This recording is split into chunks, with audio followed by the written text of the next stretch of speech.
celui que tu fus, ô malade, déjà si lointain, si confus, méconnaissable et si différent de toi-même.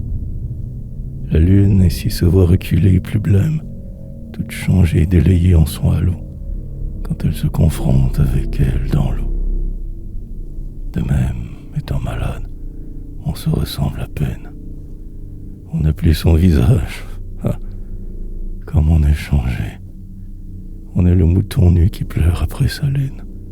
On se trouve soudain plus sage et plus âgé. On se cherche, on se perd en molle souvenance. Soi-même on se revoit tel qu'après une absence. On se reconnaît mal, comme se voir dans l'eau.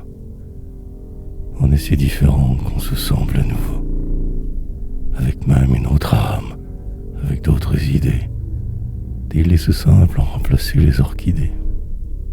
Et de celui confus, on se souvient si peu, moins que le soir ne se souvient du matin bleu. Le malade ainsi songe et, dans sa vie, il erre.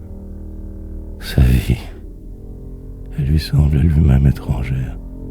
Elle s'efface et se résume à du brouillard. C'est qu'il s'en remémore en temps de crépuscule, est advenu naguère à quelqu'un, quelque part. Peut-être est-ce lui-même et qu'il fut somnambule. Peut-être qu'il se trompe et que c'est arrivé un qui lui ressemble et dans une autre vie. Passé qu'il a vécu, mais qui semble rêver. N'était-il pas un autre avant la maladie? Or, ce parle autrefois si peu se prolongea. Maison de l'horizon indistincte déjà, qu'indique seule une fumée irrésolue.